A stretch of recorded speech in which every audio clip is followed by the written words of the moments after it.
Hey everyone, welcome back to another video. Thanks for joining me. In today's video, I wanted to show you probably one of my most prized possessions that I have in my collection of radios. We all have that one radio or that piece of equipment that we have that we just would never part with. And for me, this is one of those. The Midland 77805 Portapak. So stay tuned and let's take a closer look.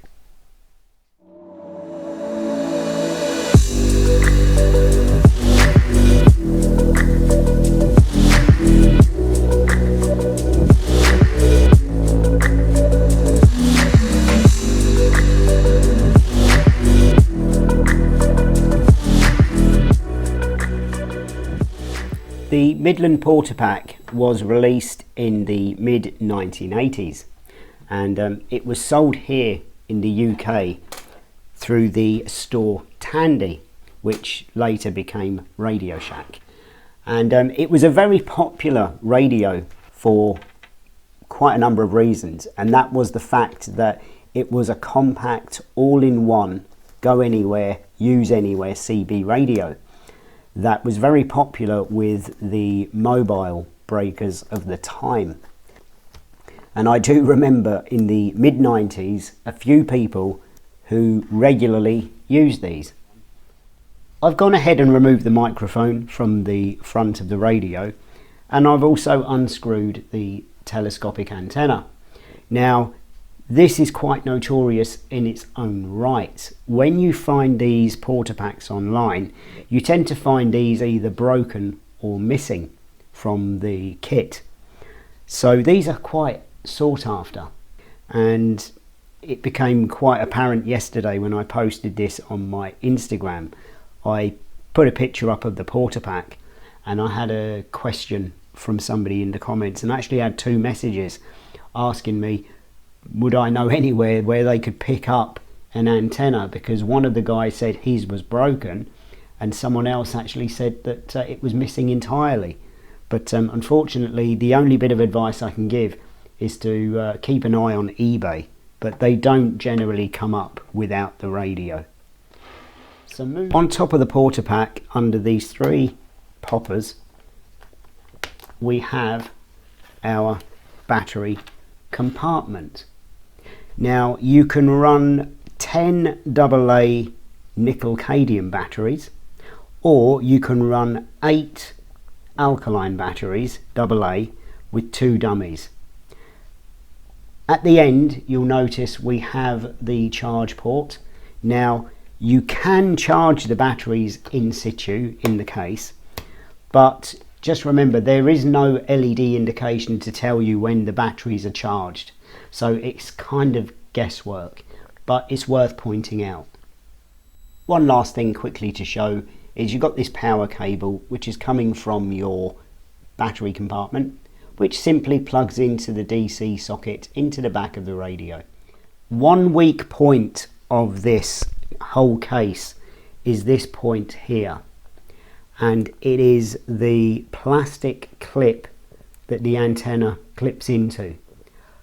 I had a Portapak a few years ago before this one, and that was actually broken, and I've seen a few of these online and they do tend to break, and especially with age plastic degrades and it does become brittle. But luckily this one is in pretty good condition and quite strong still. But just bear that in mind when you're using your Portapak if you do buy one of these.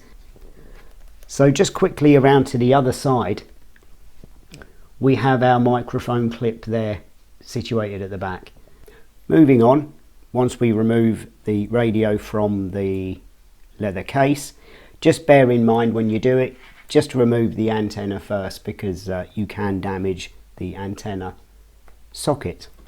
So we'll put that to one side, and what we're left with really is just your basic Midland 77 model. The only difference between this one and the mobile version of this particular radio is the back, which this one is built specifically for the Portapak use.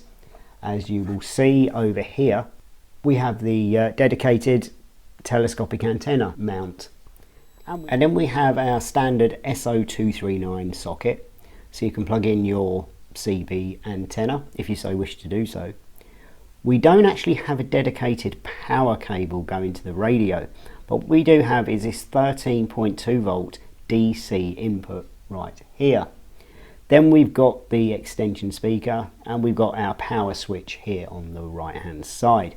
High power is 4 watts and low power is 1 watt. Moving on to the front now, on the left hand side we have our channel display and signal meter. The channel display is a really nice green LED. The signal meter is red LED, and we have various stages here, so you've got S1, S5, S9, S30. Then we've got the channel select knob, which is rather nice, and over here we have the volume and squelch. Now the volume is the middle, which is on and off as well, and the squelch is the outer ring. But there is also another feature of this button. To save battery and to switch off these LEDs, you can simply press the button in. So you can turn that on or off at the flick of a switch. And then we have the microphone socket on the right. One last thing to show you is the microphone. Now you're given a dedicated and robust full-size microphone, which is also a speaker mic. So I'm just going to quickly demonstrate, which actually gives a good punchy audio. It really does. Another weak point when looking at these online, when you see these for sale, unfortunately these can be missing and they are quite hard to come by. So before I end the video, I wanted to share with you a video that belongs to a good radio friend of mine, and that is Stuart, CTX 1837. Now down below I'm going to put a link to not only his channel, but I'm going to put a link to the video in question. Now the video, I'm not going to go into detail because I'd rather you go and watch it, but it puts into perspective what you can achieve when conditions are running right. And especially at the moment with sporadic E-season upon us again, it's now May 2021 at the time of this video. There's never been a better time to go out and do some DX while out portable. So go and take a look at his channel, give him a sub and give the video a look. It really is quite astonishing what he achieved. So that has been it for the video. That has been the Midland 77805 Portapak, and it really is a piece of kit that I would never part with. If this video was of any interest to you, please consider hitting like down below. If you're new to the channel, a sub would also be absolutely great. And I do really appreciate every single interaction with my videos. So until the next time, I'm going to wish you all the best 7-3. Stay safe and look after yourselves. I will see you in the next video.